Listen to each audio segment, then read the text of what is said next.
keadaan sehat dan bahagia. Ira ama iraina, saya Bit Tinanda Limbong, anggota DPRD Nia Selatan dari fraksi Demokrat dan berada di Komisi 1 yang membidangi 13 OPD atau mitra kerja, termasuk Dinas Pendidikan, DPMD, Sekretariat Daerah, BKD, Inspektorat, Satpol PP. Ada 3 kecamatan, ada 13 dinas mitra kerja Komisi 1. Dan saya adalah sering dipanggil selain Bit Tinanda Limbong, saya adalah Ina Lora Duha. Kami dari Desa Hiliganewe. Suami saya Amalora Duha atau sering dipanggil juga Yudika Duha. Kebetulan Bapak kurang sehat, makanya tidak bisa bersama-sama untuk hari ini. Dan kami telah dikaruniakan Tuhan 2 orang anak, 1 Sialawe, 1 Simatua. Sialawe sudah kuliah dan Simatua yang paling kecil kelas 2 SMA.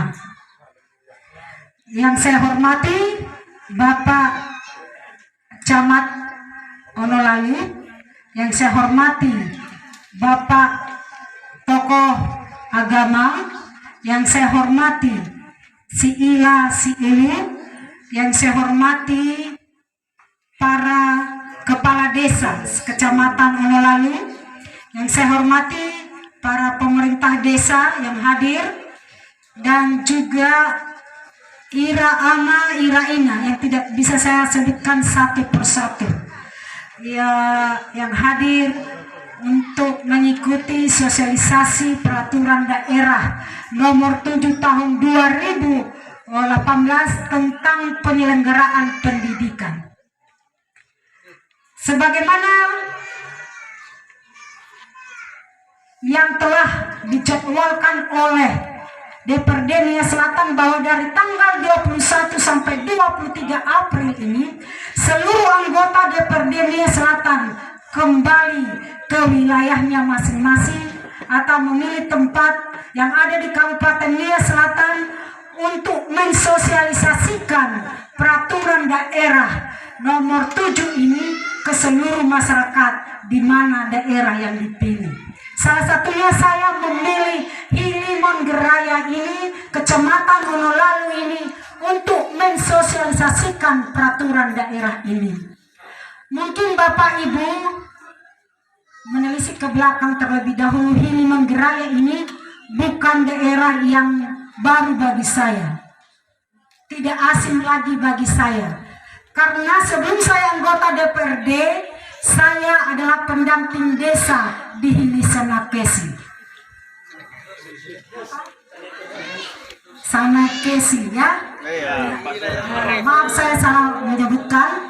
Saya pendamping, jadi menjalani belakang-belakang rumah orang bapak ibu ini saya sudah jalani.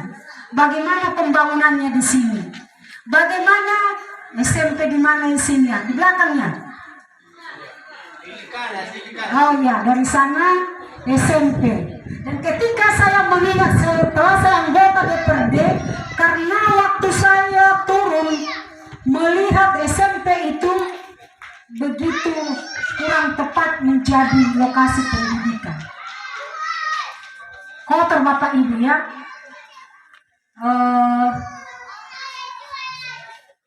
Saya mempertahankan, tidak tahu kemudian apa itu yang dibangun Pak Camat itu ya. Oh jadi berbeda tempatnya ya. Jadi di Hilikara, sekarang jadi SD. Menumpang. Puji Tuhan jika dapat bangunan baru. Ya, saya coba sampaikan itu pada paripurna untuk diperhatikan pemerintah dan kemudian langsung diapresiasi oleh pemerintah masuk prioritas pertama. Tepuk tangan deh. Tepuk tangan. Dan mungkin banyak juga yang sedang kita perjuangkan, termasuk mungkin kantor camat ya Pak, lanjutannya, dan dari awalnya kita perjuangkan bagaimana supaya pembangunan kantor camat itu dan untuk bisa terbangun, dan kemudian karena COVID ini anggarannya terpotong. Mudah-mudahan di waktu yang akan datang masih bisa ada kelanjutannya dan usulan-usulan yang lain. Tetapi karena keterbatasan anggaran termasuk untuk jembatan Mopulu Demba, kita berusaha untuk mempertahankannya, karena jangankan Bapak Ibu melewatinya, saya juga sering melewati jalan itu, saya takut ya kalau ke Hilima Jawa. Ya, kebetulan banyak saudara di sana, dan mungkin juga di sini banyak saudara. Iya Bang ya. Iya, saudara. Ya, terutama dalam Kristus. Iya, kita saudara. Jadi Bapak Ibu, itulah sekedar bagaimana Timon ini, Hilikara, desa yang ada di sekitar ini, bukanlah desa yang baru saya ketahui. Tapi saya sudah mengalaminya, bagaimana menjalani jalan rusak itu. Tetapi sampai sekarang baru sampai itulah yang bisa karena keterbatasan anggaran. Iraina, sosper atau sosialisasi peraturan itu berbeda dengan reses. Kalau reses itu nanti bisa Bapak Ibu menyampaikan usul-usul. Tetapi kalau di sosper tidak, ya, di sosper kami nanti narasumber akan menjelaskan mengenai peraturan ini, apa yang perlu kita ketahui tentang peraturan penyelenggaraan pendidikan, itu yang perlu disampaikan. Jadi kalau di reses barulah Iraina menyampaikan, mungkin perlu diperhatikan PAUD, perlu diperhatikan pembangunan jalan, di sana disampaikan. Dan perlu juga kami tegaskan Bapak Ibu, sebagaimana kemarin saya mengingat waktu ada aksi damai mahasiswa datang ke DPRD supaya didengarkan aspirasi kami. Sebenarnya anggota dewan itu langsung turun ke tengah-tengah masyarakat supaya langsung menjemput bola apa yang perlu disampaikan. Tetapi Iraina ketika ada sesper atau ketika ada reses, masyarakatnya yang tidak datang. Padahal itulah wadah yang paling penting kita ikuti untuk menyampaikan apa yang perlu dibuat di daerah kita masing-masing. Karena setelah selesai seperti kegiatan sosper ini, kegiatan reses kami langsung nantinya sesuai jadwal akan memparipurnakan di DPRD bersama pemerintah. Berarti secara langsung kami sampaikan apa yang menjadi keinginan masyarakat. Jadi Bapak Ibu, itulah yang perlu kami sampaikan. Dan untuk peraturan ini nantinya penjelasan ini akan disampaikan lebih lanjut oleh narasumber. Bukan saya yang menyampaikan, ada narasumber, ada moderator nanti yang memfasilitasi kegiatan sosper ini. Jadi demikianlah yang kami sampaikan pada saat ini, dan sosialisasi peraturan daerah. Terima kasih. Muya baha ekipesa cara nasotam. Makanya mulai gini meno akan beban pemerintah desa, beban dan fefu bapu ani rege desa dada sebagai desa wisata. Tapi ibu, mumpung ibu hadir di Hilman Negara ini pada hari ini, dan kami sudah mengusulkan, karena di Kabupaten Selatan hanya 15 desa yang sudah ditetapkan sebagai desa wisata, tidak termasuk Hilman Negara. Sesuai dengan usulan kami, ibu, dan kerinduan kami, sebagaimana yang telah kami ambil di musyawarah, semua tokoh sepakat setuju untuk Hilman Negara ini jadi desa wisata. Dengan hal ini Bu, kami menyampaikan supaya ada peranan sedikit Ibu untuk memperhatikan kami ini sesuai dengan kerinduan kami untuk bisa diingatkan Ibu Kadis pariwisata sebagaimana usulan Hilman Negara.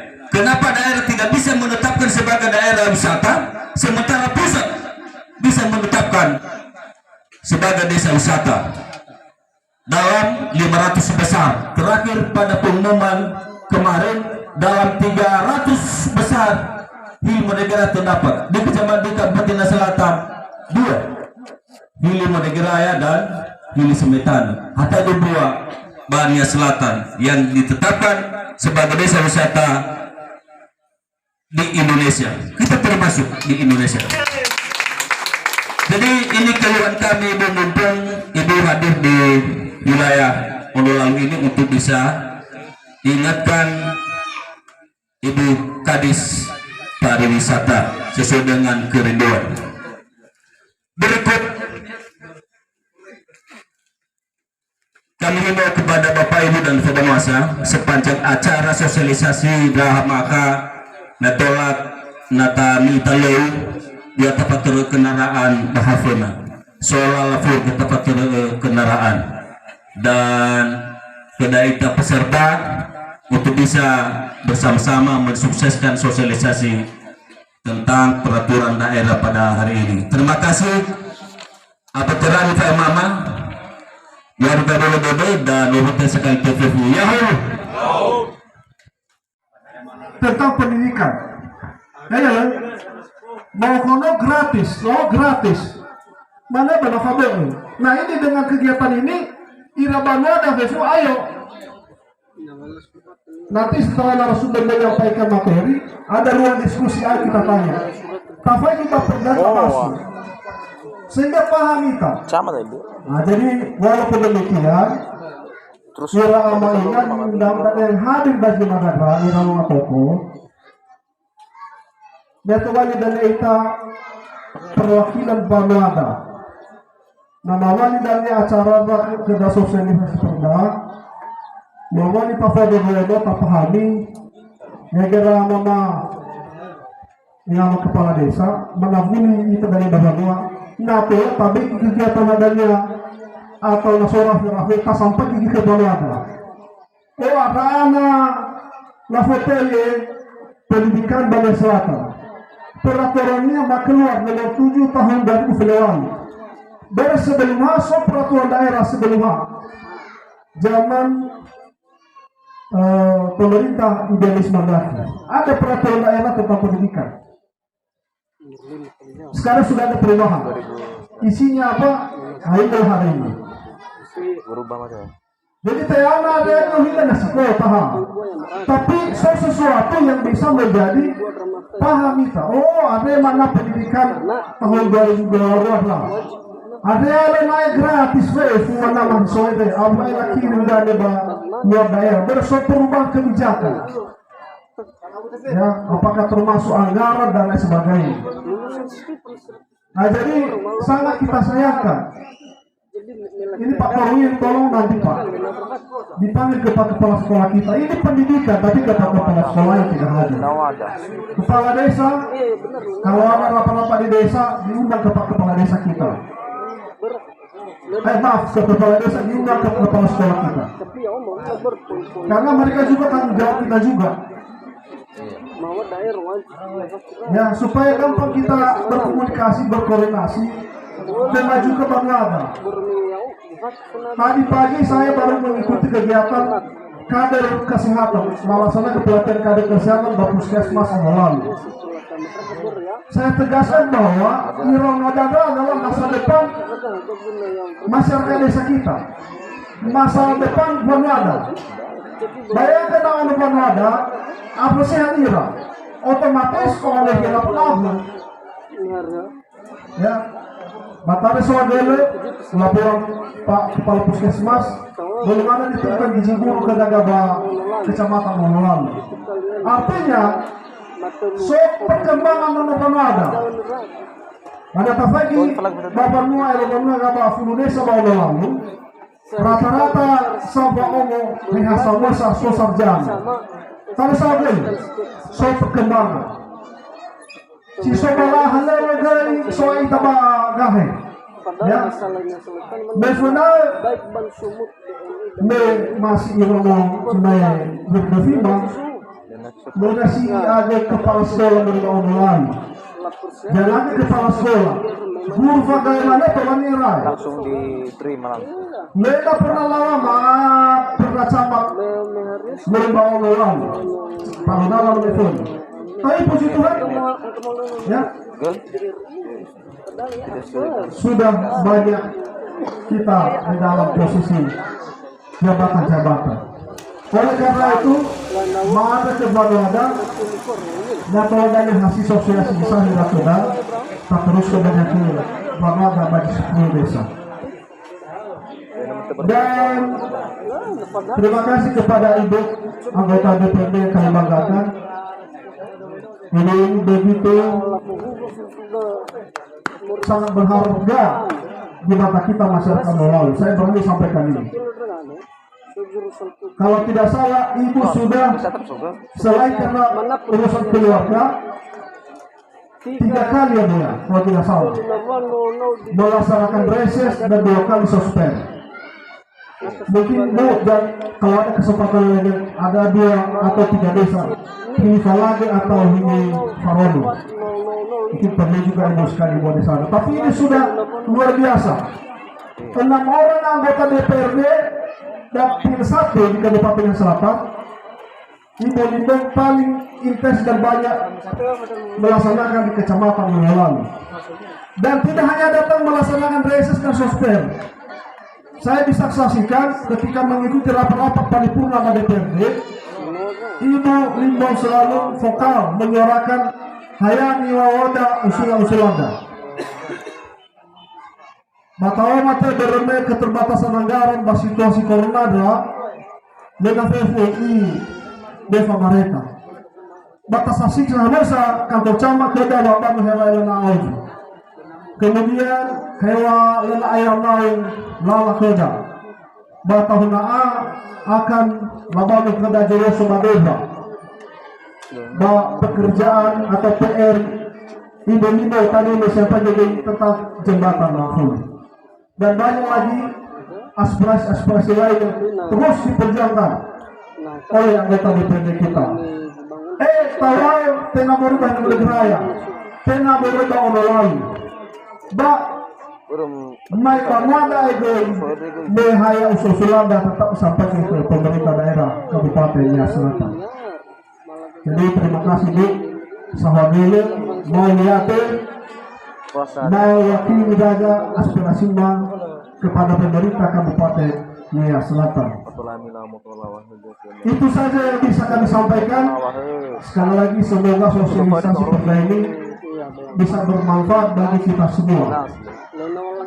Sebabnya Nono mau singkat banget dengan sini Nono kepala desa Ibu Geraya ini khusus Ibu Geraya, dan ini tidak bisa untuk kecamatan melalui.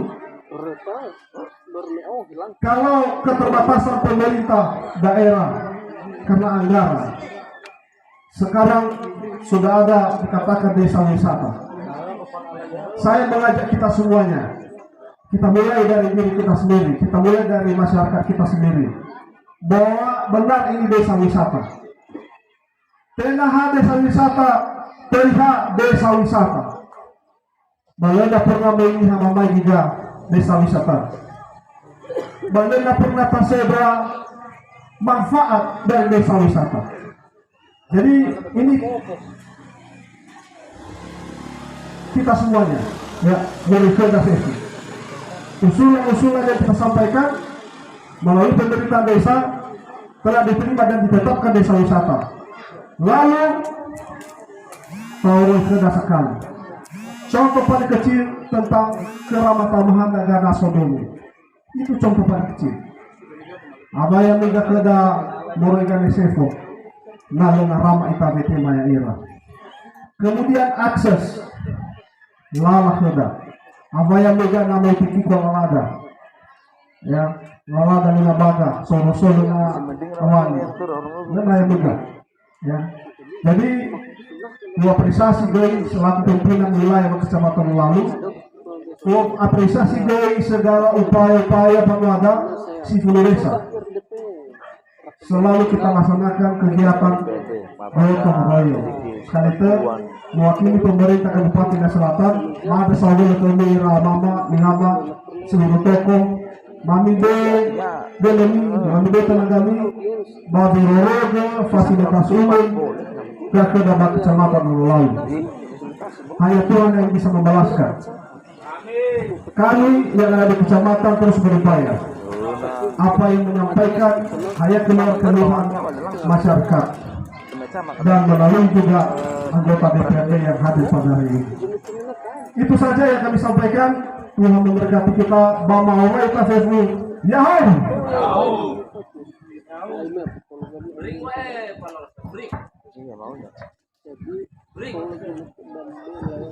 Baik, terima kasih kata sambutan yang disampaikan oleh Pak Camat Pulau. Dan acara selanjutnya pemaparan materi peraturan daerah oleh narasumber dan sekaligus nanti memandu ruang diskusi kepada narasumber. Disilakan.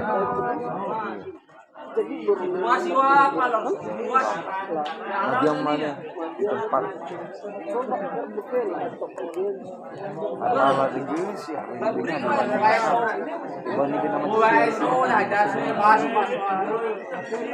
naik turun aja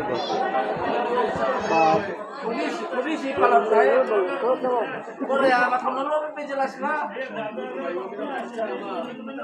atau lah balik nanti batinya penulisan no ya sedih siapa ada pindah apa misalnya ketika lo haram apa naik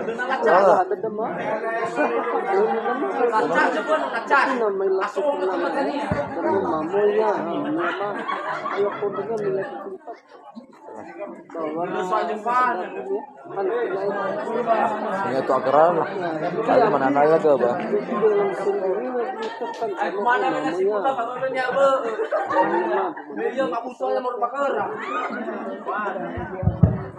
Salam sejahtera buat kita semua ya Om.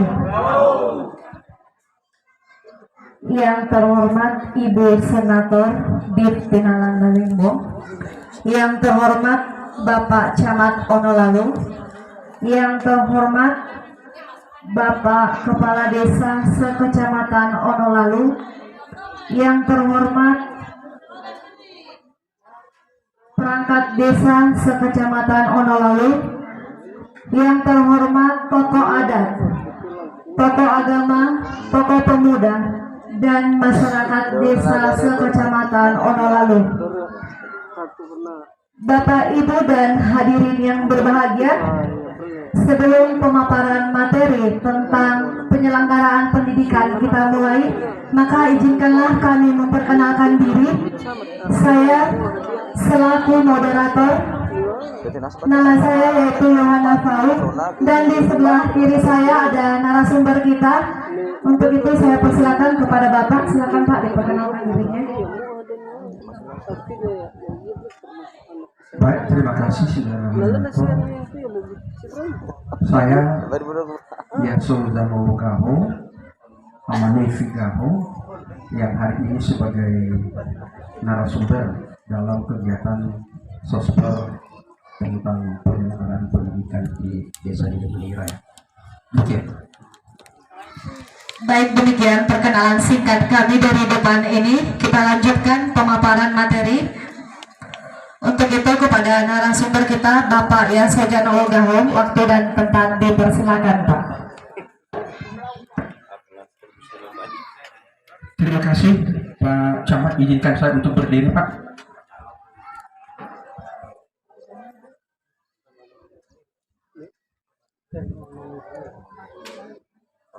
Ira ama ira ina. Nah, ya satu revisi sogama jadi Berani ya.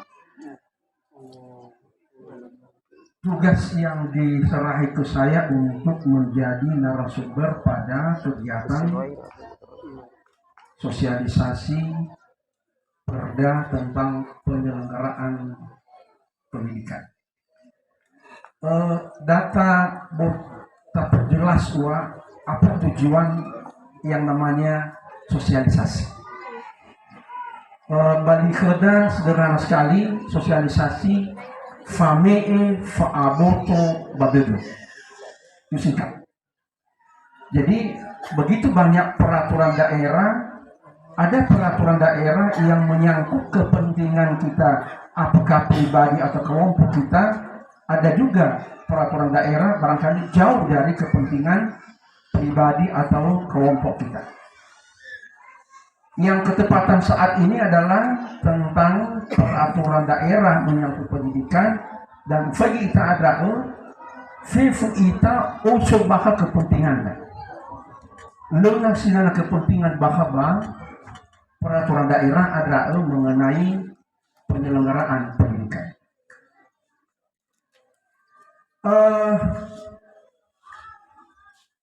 Peraturan daerah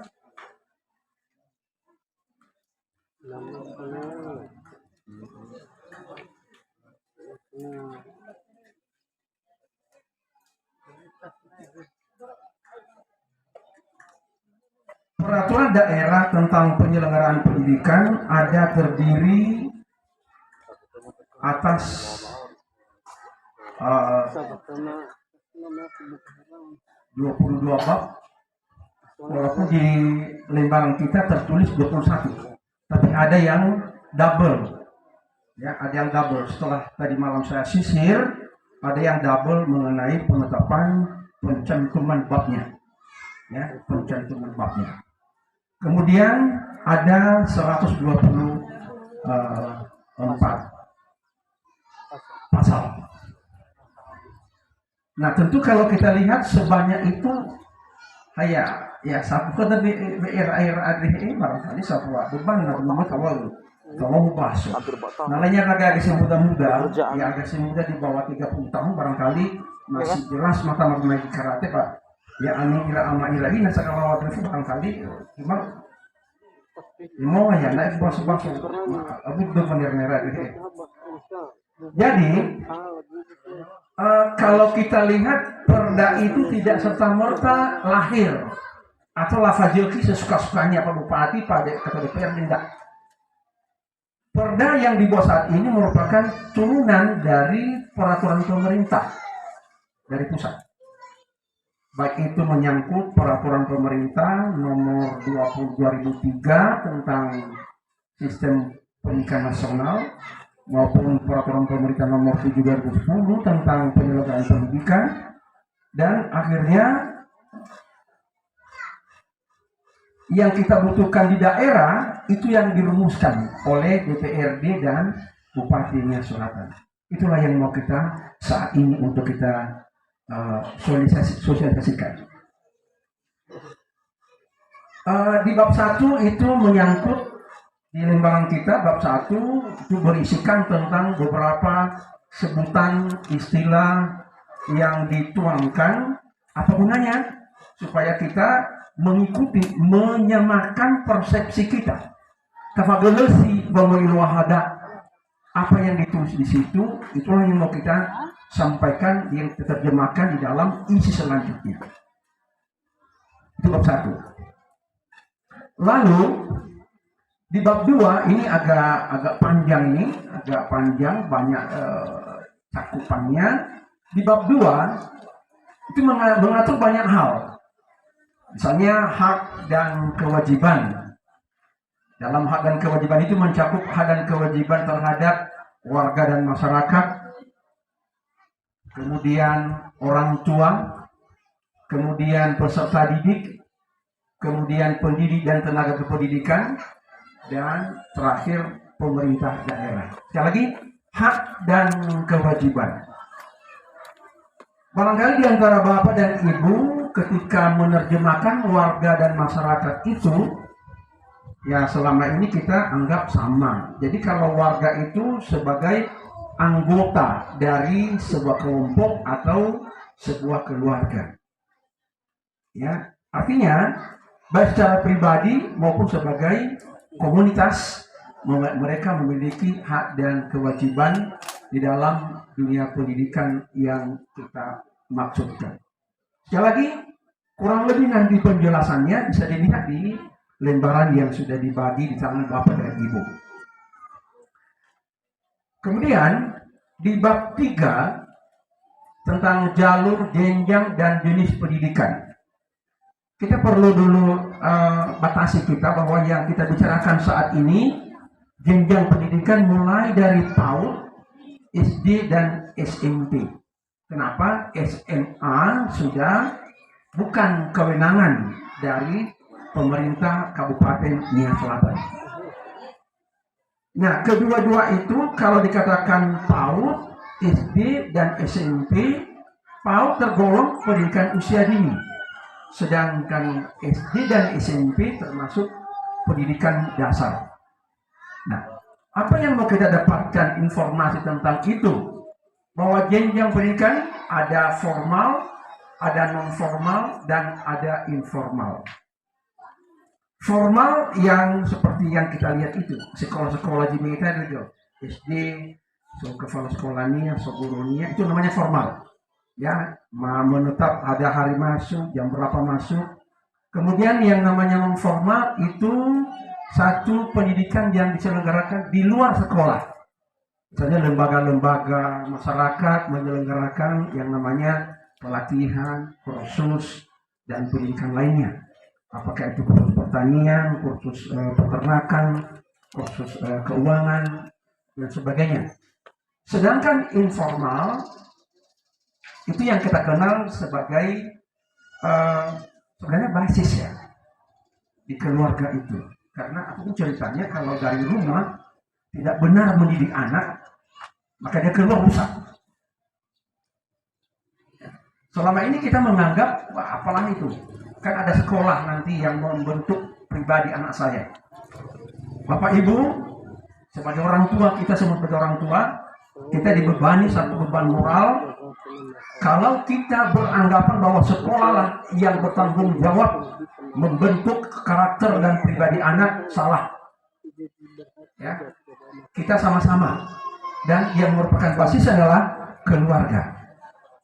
Nah, jenjang pendidikan ada formal, ada PAUD, dan Dikdas yang saya katakan tadi.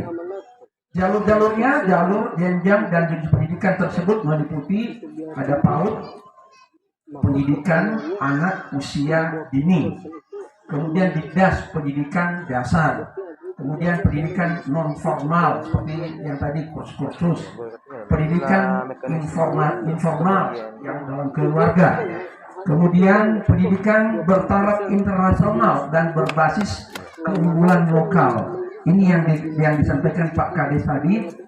Kita mengklaim sementara pihak lain tidak menyambut dengan baik. Kita pusat mengatakan bahwa Hilirmerdeka merupakan desa destinasi wisata. Lalu kenapa? Nah, barangkali kita boleh masuk di sini. Kita akan melihat apa yang merupakan keunggulan kita sehingga bisa para wisatawan itu mau ke daerah kita. Kita organisir. Ya, kita organisir. Kemudian pendidikan keagamaan. Pendidikan keagamaan itu lebih melembaga dia. Kalau misalnya di saudara-saudara kita yang beragama Muslim lebih melembaga. Kalau kita di Kristen mungkin sebatas sekolah minggu atau sejenisnya. Dan yang terakhir pendidikan keolahragaan.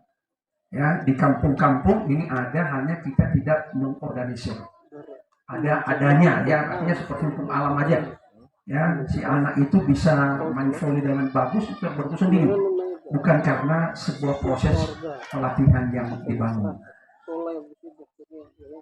Kemudian pada bagian kedua tentang PAUD, paragraf 1 bab ini mengatur tentang jalur dan bentuk dan jenis pendidikan yang meliputi jalur pendidikan usia dini, kemudian bentuk dan jenis satuan PAUD, jalur pendidikan formal, kemudian bentuk dan jenis satuan PAUD, jalur pendidikan non formal dan informal. Lebih jelas nanti ada di lembaran yang di tangan Bapak dan Ibu. Kita lihat kemudian pada paragraf keduanya. Paragraf kedua mengatur tentang peserta didik yang berisikan tentang pengelompokan sesuai dengan kebutuhan, usia dan atau perkembangan anak.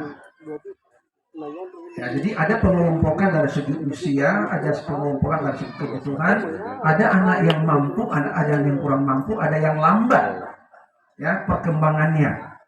Ya, ada anak yang punya kebutuhan khusus. Ya, kalau di kita di Nia Selatan, termasuk di Ololan ini belum begitu teridentifikasi apa yang disebut dengan mereka atau anak-anak yang berkebutuhan khusus. Bagian ketiga dari bab 3 ini mengatur tentang pendidikan dasar dan pada paragraf pertama mengatur tentang jalur, jenjang dan jenis pendidikan pada tingkat pendidikan dasar. Ya, pendidikan dasar itu SD dan SMP. Ya. Di das itu 9 tahun, 6 tahun di SD dan 3 tahun di SMP. Lalu di paragraf kedua mengatur tentang peserta didik pada tingkat pendidikan dasar. Pada bagian keempat, pada bab 3 ini mengatur tentang pendidikan non formal. Lalu dijelaskan bahwa paragraf pertama tentang bentuk dan program pendidikan yang meliputi bentuk satuannya, lembaga kursus atau pelatihannya, kelompok belajarnya, SKB dan PKBN. SKB barangkali di kita belum ada, tapi di seberang ada. Saya ketepatan pengangkatan pertama sebagai PNS itu di SKB. Satu betul. Yang namanya SKB, Sanggar Kegiatan Belajar. Di dalamnya ada PKBM. Ya, ada PKBM. Jadi kalau saya lihat di Nia Selatan, terutama di lalu, mungkin penting sekali kalau kita, karena di SKB tidak hanya belajar pakai tidak hanya itu. Ada pemuda produktif, ya, ada bidang olahraga, pembinaan olahraga dan sebagainya. Banyak yang bisa kita jadikan sebagai sasaran belajar pada saat kita sebagai bagian daripada SKB itu.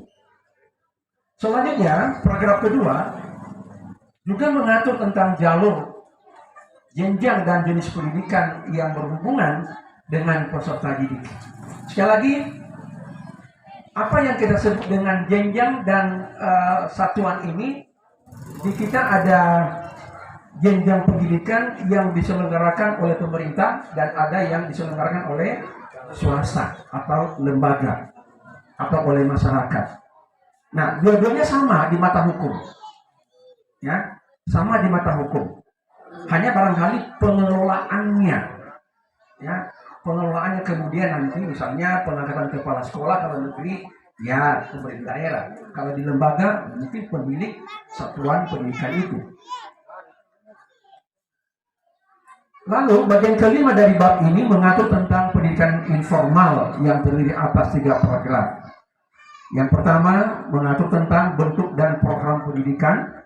Yang kedua mengatur tentang peserta didik. Dan ketiga mengatur tentang pengakuan hasil pendidikan informal. Ini barangkali nanti yang perlu kita bangun satu seperti apa yang kita sebut dengan pengakuan hasil. Ya, pengakuan hasil. Nah, bagaimana supaya para peserta didik, anak-anak dari keluarga kita menunjukkan satu hasil yang memadai lewat proses pendidikan itu. Bagian ke-6 lagi-lagi mengatur tentang pendidikan bertaraf internasional dan berbasis keunggulan daerah yang saya sebutkan tadi. Ya.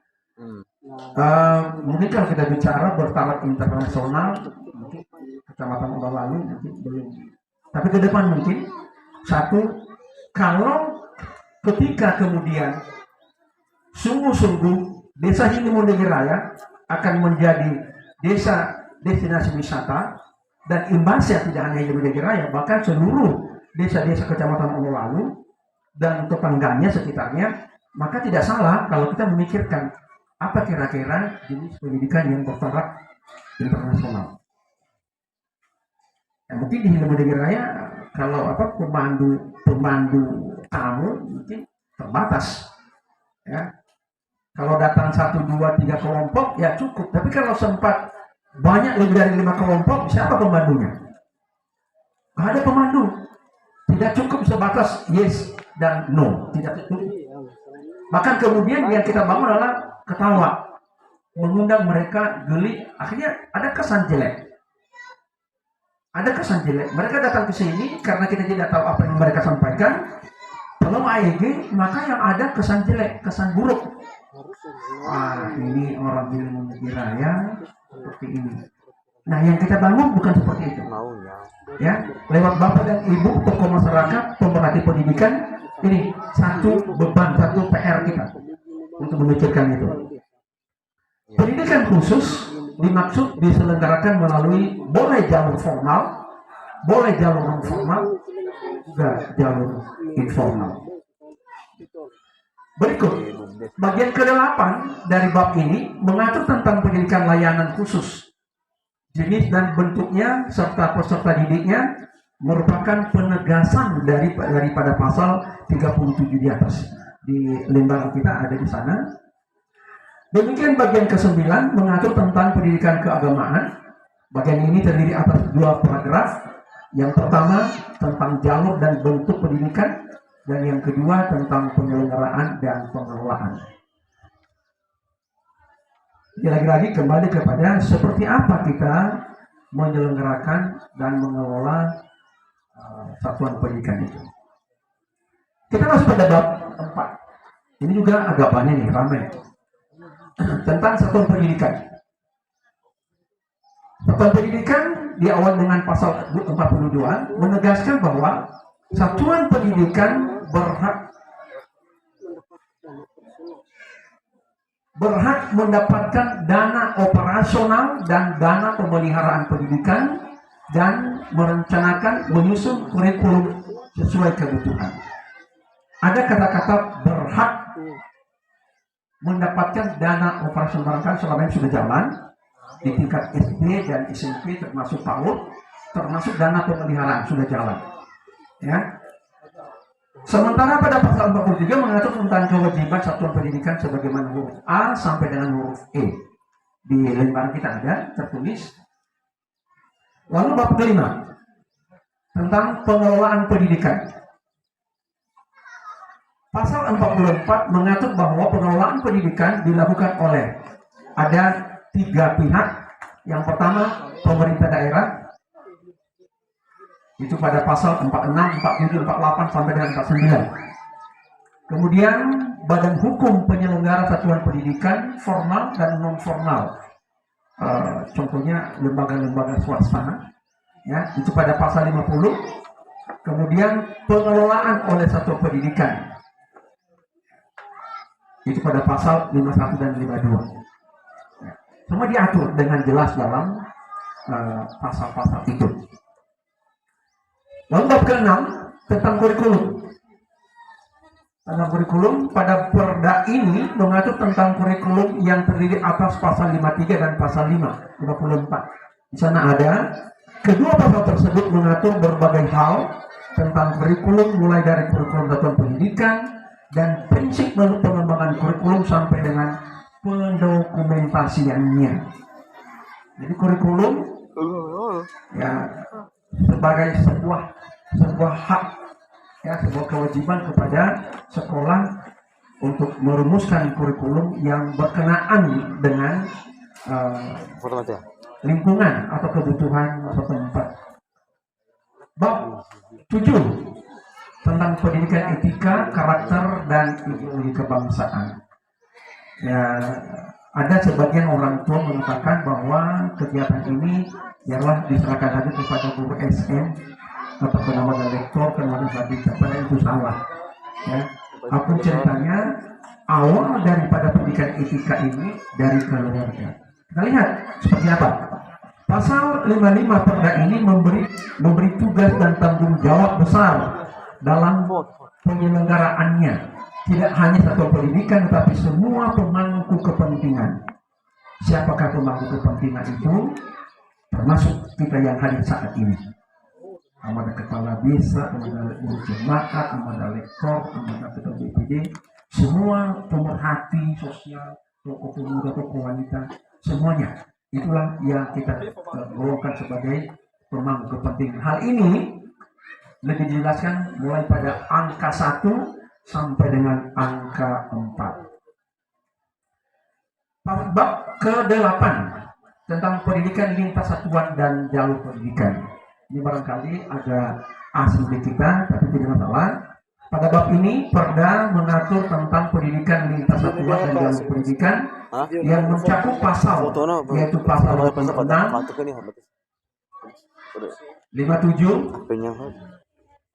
bahwa kedua pasal ini prinsipnya membuka kesempatan bagi peserta didik yang memiliki bakat lebih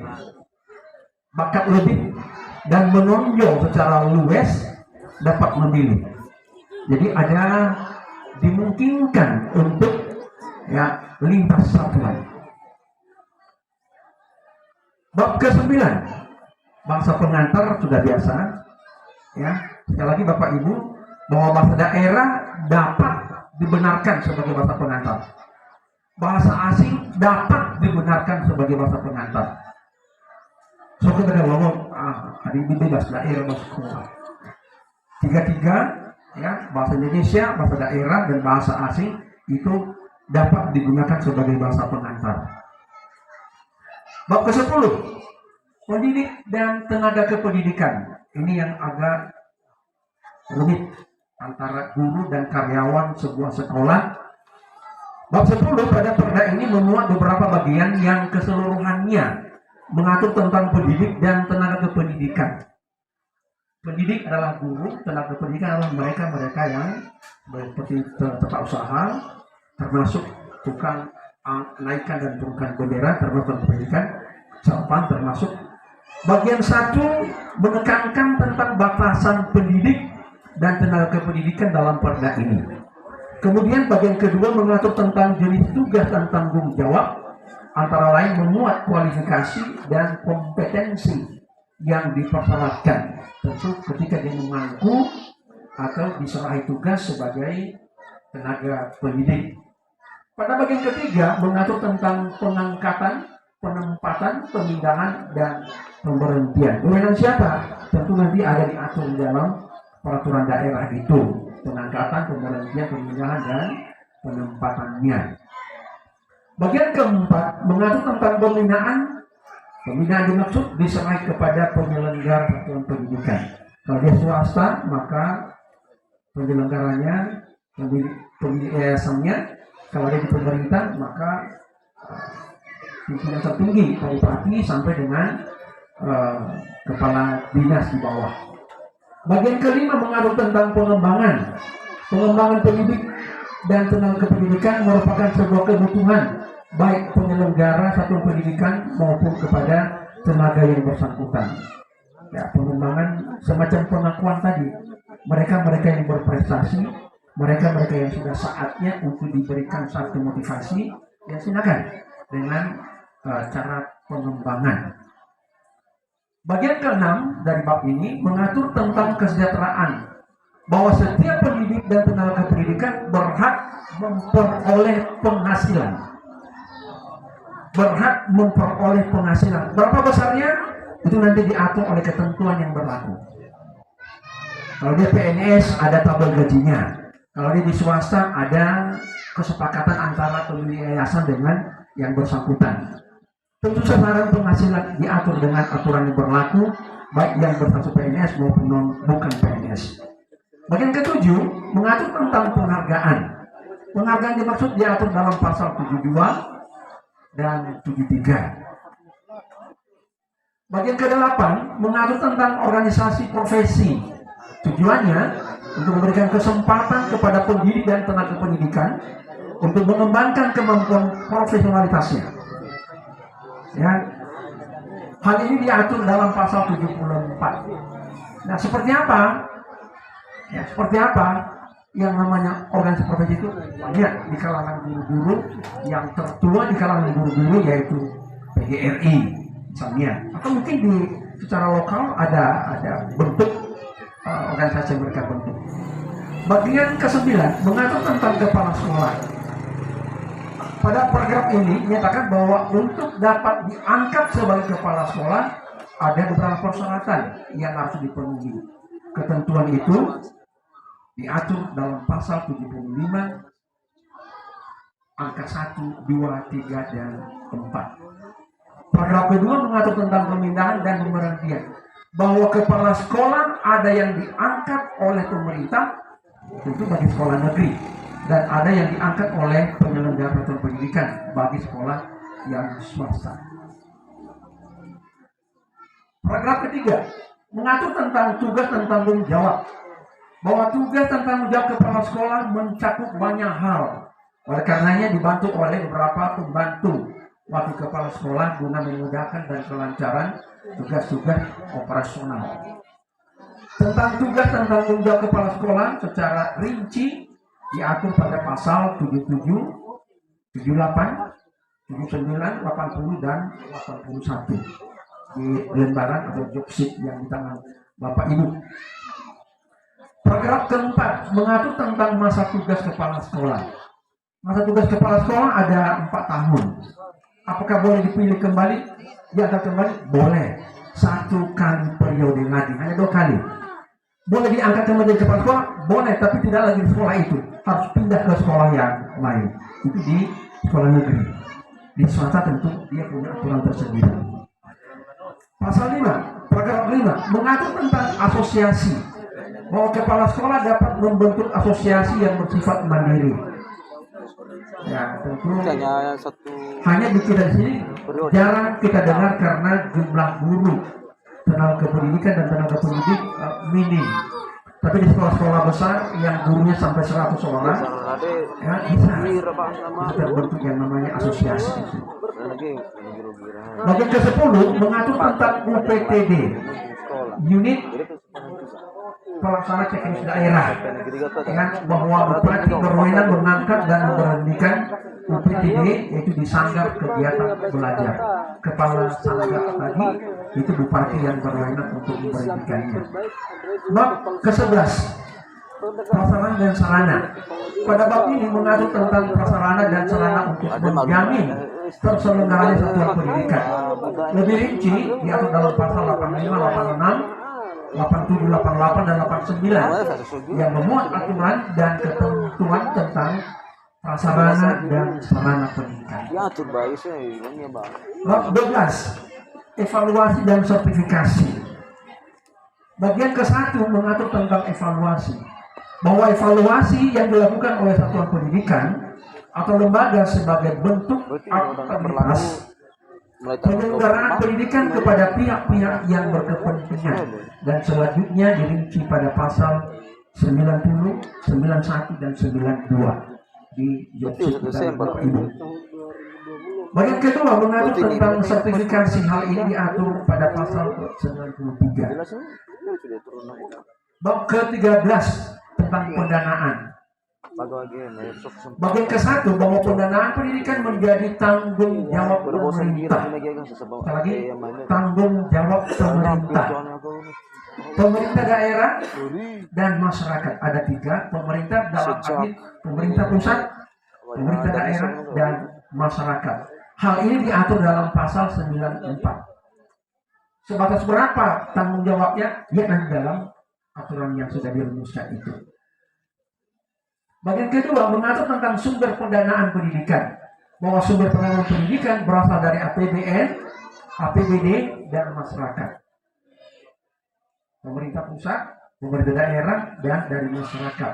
Lebih rinci diatur dalam pasal 95 angka 1, 2, 3, dan 4. Bagian ketiga mengatur tentang pengalokasian dana pendidikan. Paragraf pertama bahwa pemerintah daerah berkewajiban menyediakan anggaran pendidikan paling rendah 20% dari APBD paling rendah.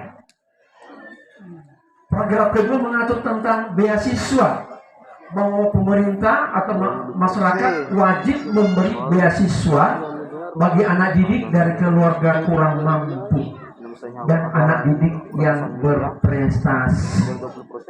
Sudah ada penggarisan wajib kepada dia peserta didik yang kurang mampu dan berprestasi. Bagian keempat mengatur tentang pengelolaan dana pendidikan. Bahwa pengelolaan pendidikan dimaksud diatur dalam pasal 98 angka 1, 2, 3, 4, 5, dan 6. Bab ke-14 tentang pembukaan, penggabungan, dan penutupan lembaga pendidikan. Ini barangkali agak jauh dari kita tentang bagaimana caranya. Yang ke-15 tentang penjaminan mutu. Lagi-lagi bahwa setiap jenjang pendidikan wajib melakukan penjaminan mutu mulai dari PAUD sampai di tingkat pendidikan non formal. Hal ini lebih rinci diatur dalam pasal 105 dan pasal 106. Bab ke-16 peran serta masyarakat. Bahwa peran serta masyarakat sungguh besar, baik perorangan, keluarga, organisasi profesi, pengusaha, dan organisasi masyarakat. Lebih rinci diatur dalam pasal 107, 108, 109 sampai dengan 116. Ini lebih luas. Di dalamnya ada dewan pendidikan, di dalamnya ada komite pendidikan, ya, dan sebagainya. Bab ke-17 tentang kerjasama. Intinya bahwa satuan pendidikan atau penyelenggara pendidikan dapat melakukan kerjasama kepada pihak yang lain. Dapat melakukan. Bab ke-18 pengawasan dan pengendalian. Bahwa pemerintah daerah, dewan pendidikan, dan komite sekolah melakukan pengawasan dan pengendalian terhadap satuan pendidikan. Jadi tugas itu tiga pihak, pemerintah daerah, dewan pendidikan, dan komite sekolah. Lebih rinci diatur dalam pasal 118 dan 119. Kemudian bab 19 ketentuan lain-lain. Nah, ketentuan lain-lain ini berisikan bahwa pemerintah daerah bertanggung jawab memfasilitasi penyelenggaraan pendidikan tinggi yang diselenggarakan oleh pemerintah, dan bahwa fasilitasi yang diberikan disesuaikan dengan ketentuan perundang-undangan ini di tingkat pendidikan tinggi. Bab 20 ketentuan penyidik. Ketentuan penyidik ini penyidiknya bukan dari kepolisian, tapi dari PPNS. Dari PPNS. Penyidik yang dimaksud dalam bentuk ini adalah PPNS tertentu. Ada beberapa pegawai negeri yang telah mengikuti BIMTEK atau pelatihan menjadi penyidik, penyidik pegawai negeri sipil. Hal ini lebih dirinci diatur dalam pasal 121 angka 1, 2, 3, dan 4. Demikian bab 21 tentang ketentuan pidana. Kelanjutan daripada yang tadi, maka ada ketentuan pidananya bahwa pimpinan satuan pendidikan yang telah ditutup namun masih menyelenggarakan kegiatan belajar mengajar sebagaimana dimaksud dalam pasal 100 ayat 2 dipidana dengan pidana paling lama kurungan 6 bulan atau denda paling banyak 50 juta. Lebih rinci diatur dalam pasal 122 angka 1 dan 2. Bab ke-22 ketentuan penutup. Bahwa ketentuan penutup terdiri atas 2 pasal, yakni pasal 123 dan pasal 24. Barangkali Bapak dan Ibu, kita akan kembangkan nanti apa yang telah kami sampaikan ini, kita kembangkan nanti, kita dialog nanti seperti apa. Tentu saja apa yang merupakan kebutuhan yang mendesak, ya, kebutuhan yang mendesak di antara kita dari materi perda ini. Ini barangkali yang boleh kami sampaikan, dan kalau ada yang kurang berkenan kami mohon maaf. Kami akhiri. Yahoo.